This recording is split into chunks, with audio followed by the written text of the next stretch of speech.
so salty. I still think about it. Okay, you can take my Lambo. I'll put on a tight show. You sure you can handle? We be faster than Django. Let me take you on a ride. We're gonna move through the night. Rain is so salty. I still think about it. We can take my Lambo. I'll put on a tight show. You sure you can handle? We be faster than Django.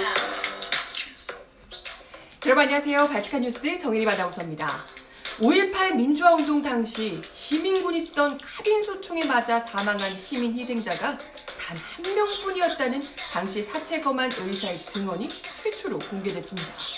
5.18이 폭도에 의한 시민군 희생이라고 주장해온 보수단체의 주장이 거짓이라는 사실을 명백히 드러내주는 증언인데요.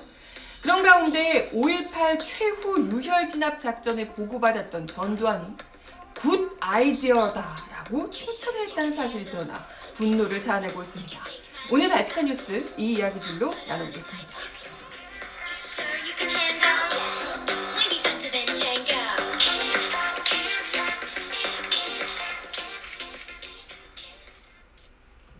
여러분 안녕하세요. 발칙한 뉴스 정일임입니다. 오늘이 5월 17일이고요. 내일이 드디어 5.18 39주년 기념일이 됩니다.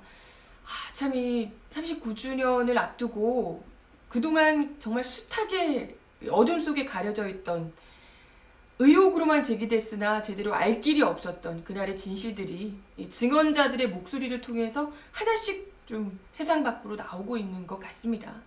이미 너무 많이 늦긴 했습니다만은 그래도 지금이라도 늦었다 하더라도 진실을 조금씩 드러내게 되고 내게 할 수 있게 되고 그리고 억울하게 또 계속해서 극우 보수라고 할 수 있을까요? 어쨌든 극우 세력들 50 인사들 이런 이들에게 계속해서 공격을 받아왔던 여러 희생자들의 그 억울함을 조금이라도 좀 풀어줄 수 있는 그런 계기가 되었으면 하는 바람입니다.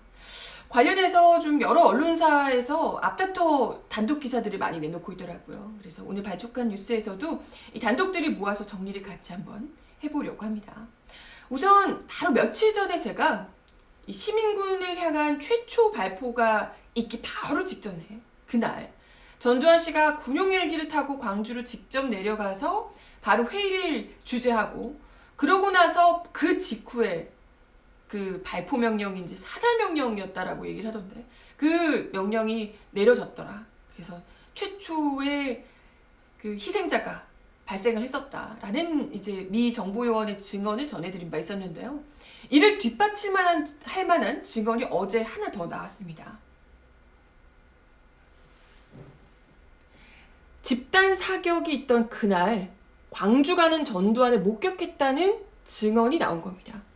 네, 이게 지금 당시 공군 706 보안 부대장의 운전병으로 계셨다는 오원기 씨의 증언인데요.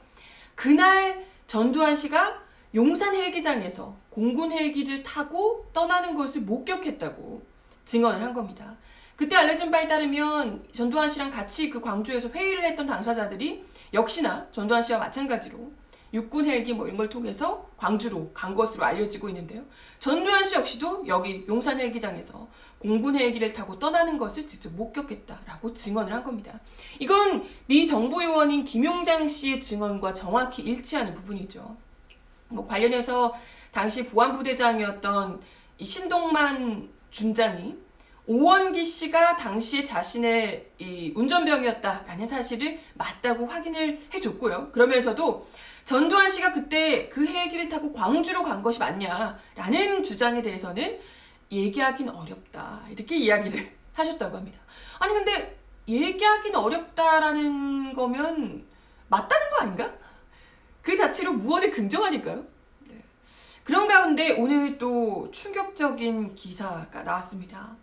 오프닝에서 제가 이야기를 드렸지만 그동안 전두환 신군부가 많게는 88명에 이른다 이렇게 이제 주장해왔던 카빈 소총 희생자가 알고 보니 단 한 명뿐이었다는 사체 검안 의의 그때 당시 사체를 검안했던 의사의 증언이 최초로 공개된 겁니다. 보이시나요? 신군부가 88명에 이른다던 광주 카빈소총 희생자는 단 한 명이었다라는 한겨레 단독 기사입니다.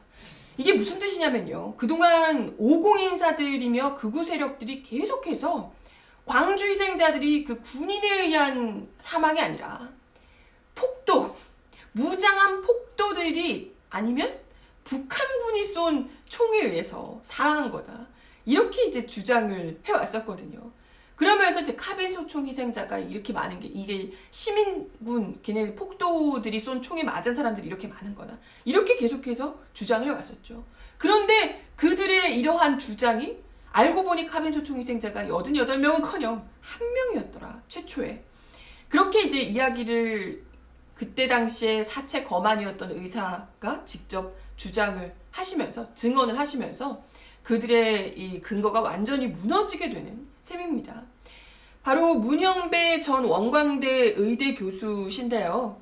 어제 한겨레와의 인터뷰에서 당시 민간인 희생자 164명 가운데 최초 거만 수견서에 카빈소총 총상 사망자는 1명뿐이었다 라고 증언을 하신 겁니다. 그때 당시 전남대병원 의사였던 그는 5.18 당시 각계인사 11명으로 꾸려진 사체검안위원회에 소속된 의사 2명 중에 한 분이었는데요. 그 두 분 중 나머지 한 분이었던 그 박규호 조선대 의대 교수는 세상을 이미 떠나셔서 지금 증언할 수 있는 유일한 생존 의사가 바로 이분이십니다.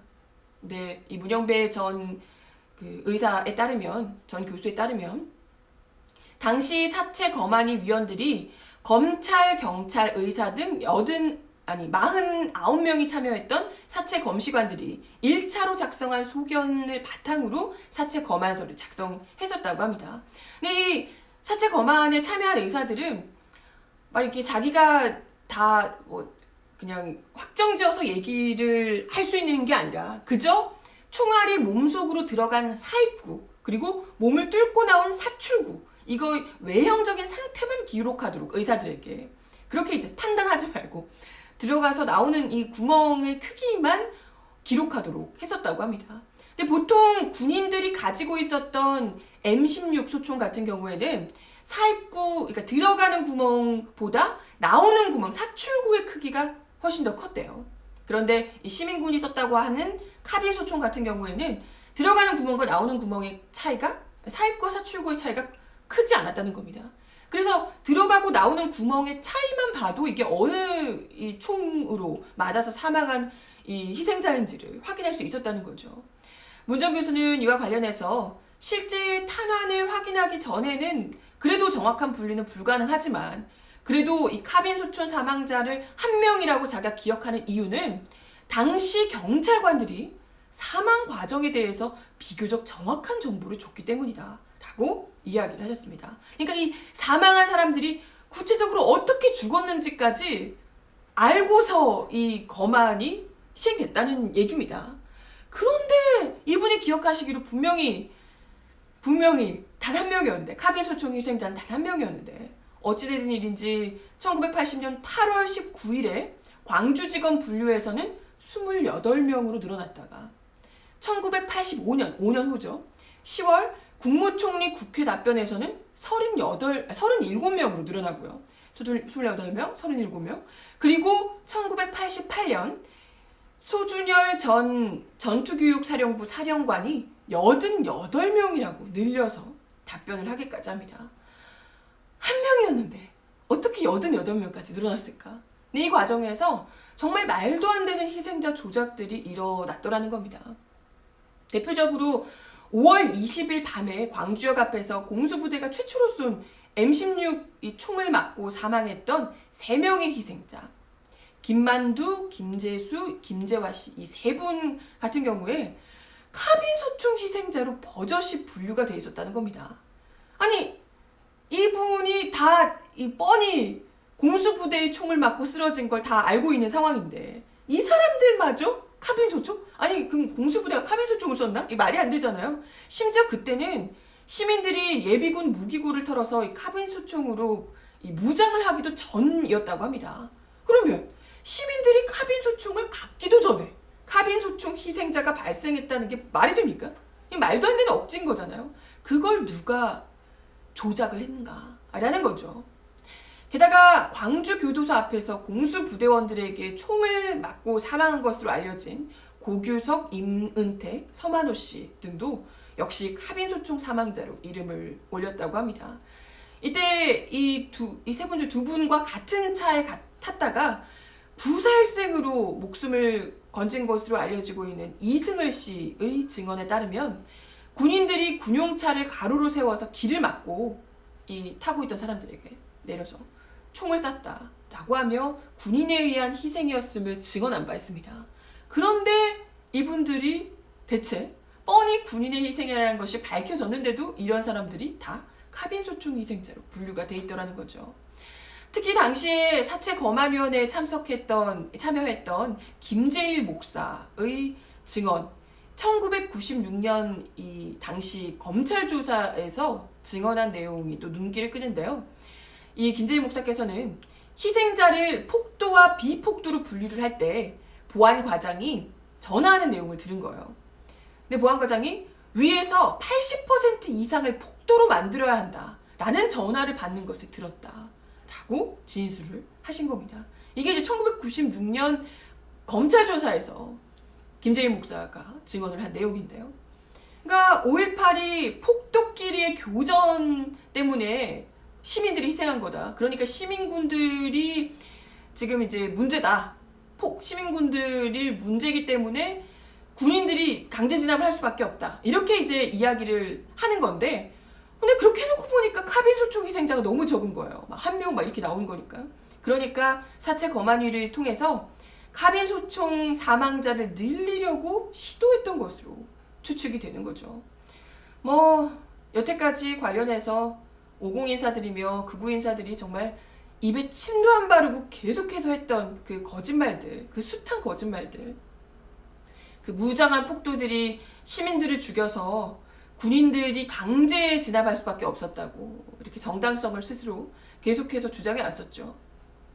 근데 그러고도 이제 계속해서 이후에 뻔히 그 희생자들과 목격자들이 있음에도 불구하고 자신들의 잘못을 덮기 위해 시신 조작까지 했던 그 과거의 진실들이 이런 식으로 이제 와서 뒤늦게 드러나고 있는 게 아닌가 이런 생각이 들고요. 근데 뭐 이뿐만이 아니고요. 가장 처음부터 이 시민들을 향해서 사살 명령을 내렸던 전두환 씨, 제가 뭐 지난번에도 이야기 드렸지만 광주를 직접 내려가서 그때 당시에 발포 명령이 아니라 그게 사살 명령이었다 이렇게 뭐 증언이 나오기도 했는데요. 그랬던 전두환 씨, 그것만으로도 너무 충격적이었고 그때 당시에 시민들을 쏘던 그 군인들의 자세가 안좌싸 자세였다. 정확하게 정말 조준해서 사격하는 그 자세였다라는 이야기를 전해드리며 굉장히 분통을 터뜨렸던 바 있는데, 역시나 이 전두환 씨가 심지어 그 마지막 유혈 진압 작전 있죠.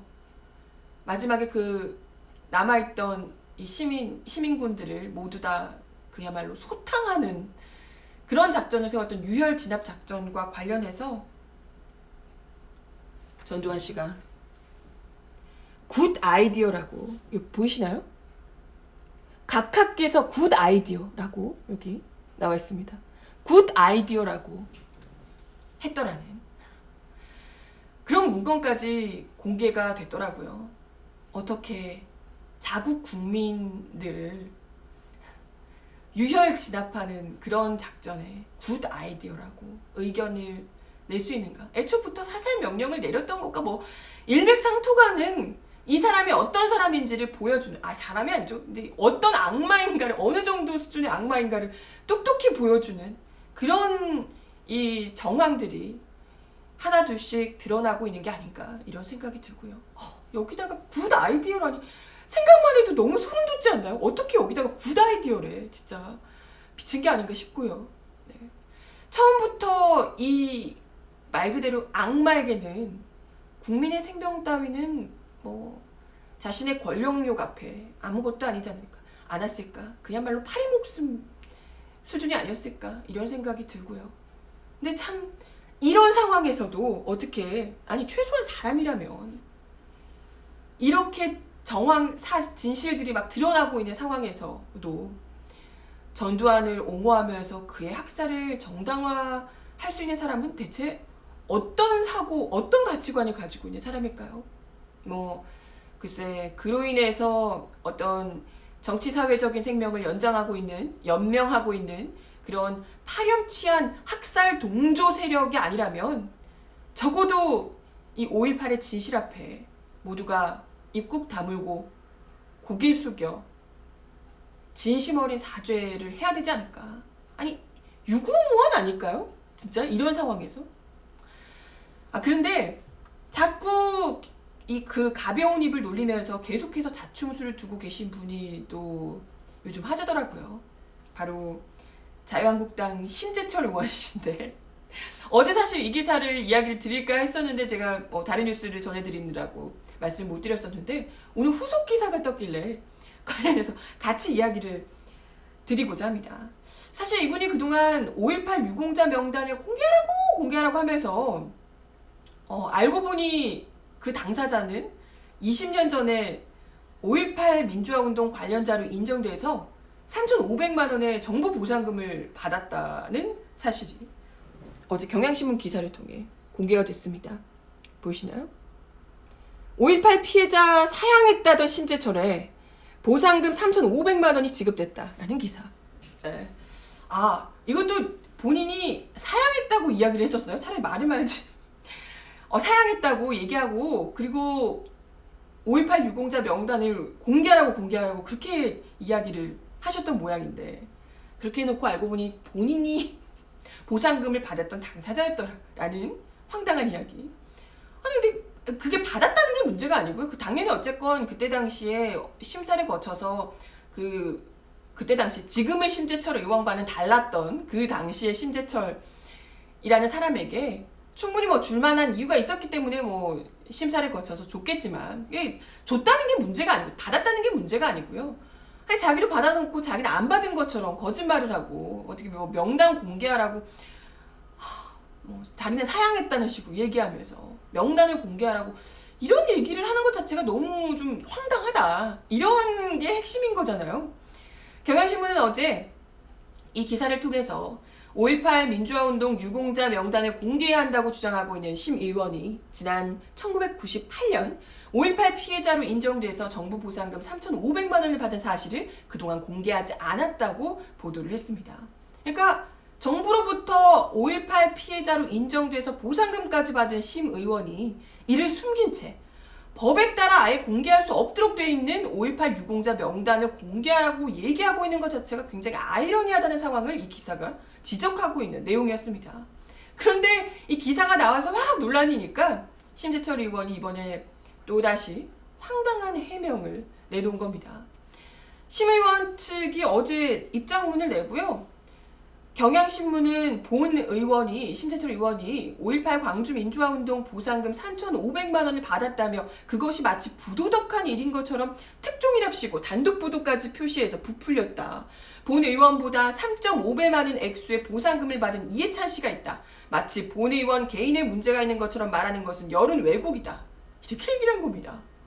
아니 이분 약간 난독증이신가? 지금 이게 뭐가 중요한지 핵심을 모르시는 거예요? 아니면 모른 척 하시는 거예요? 대체 뭐지? 보상금을 받아서 문제라는 게 아니고요.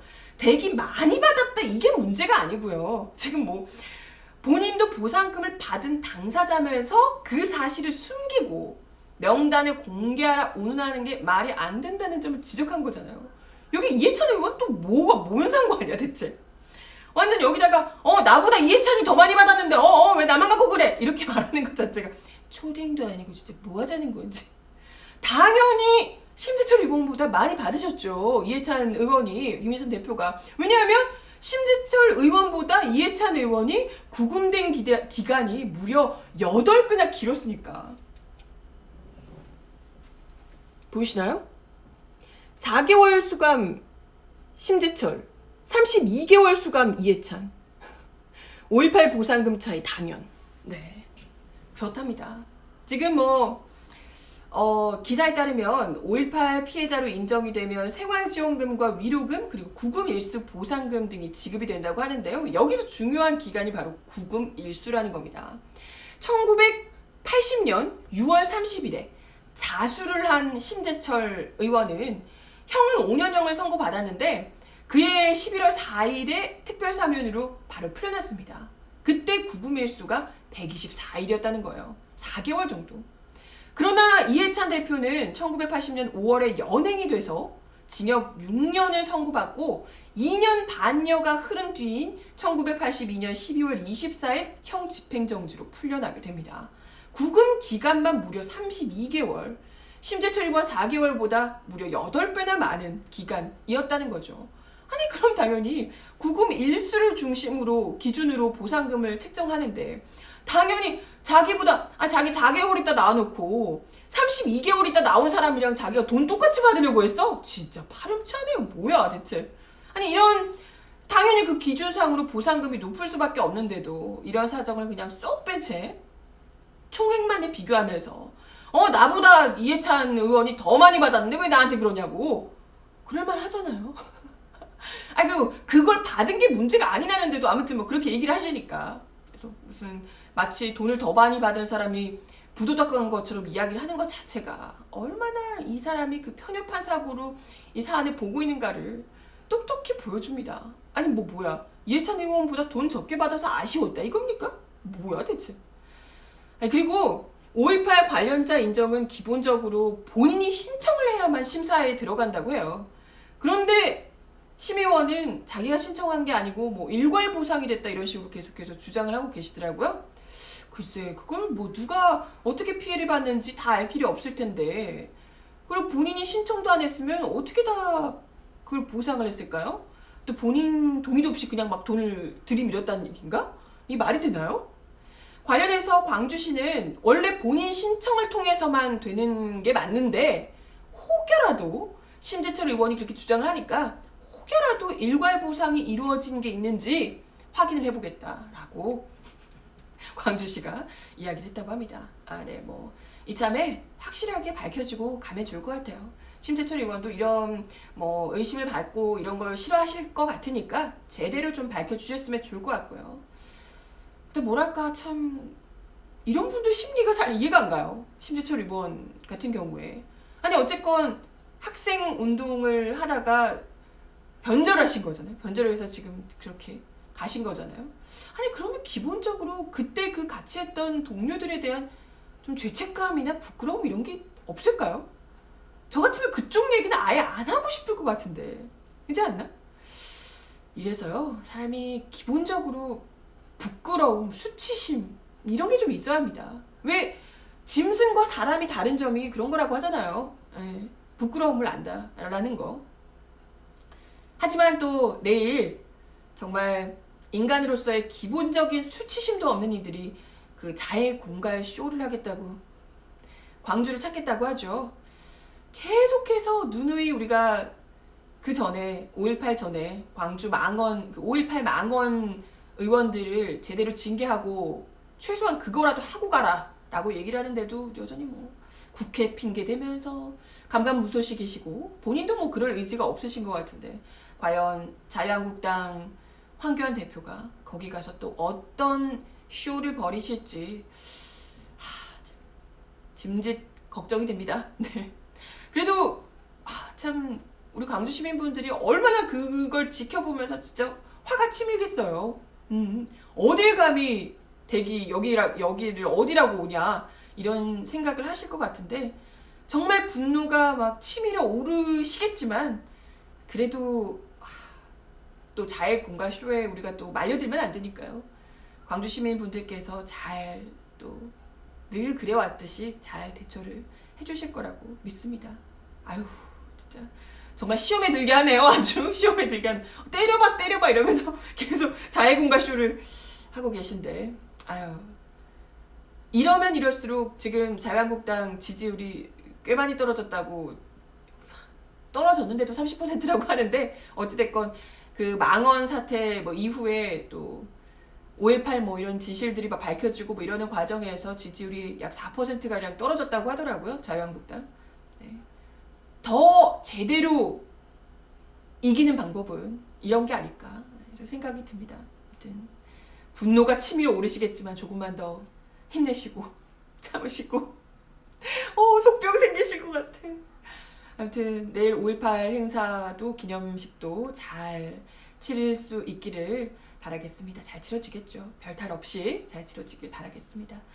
네, 오늘 제가 바치칸 뉴스에서 준비한 내용은 여기까지고요. 벌써 금요일인데 이번 한 주도 함께해 주셔서 감사드립니다. 참 늘 좋은 소식을 좀 즐겁게 전해드리고 싶은데 답답하고 분노스러운 뉴스만 전해드리게 돼서 참 마음이 좀 그렇습니다. 다음 주에는 부디 좋은 소식을 좀 전해드릴 수 있기를 기대하면서 바치칸 뉴스는 다음 주 월요일 날 다시 오겠습니다. 그럼 여러분 좋은 주말 보내세요. 안녕.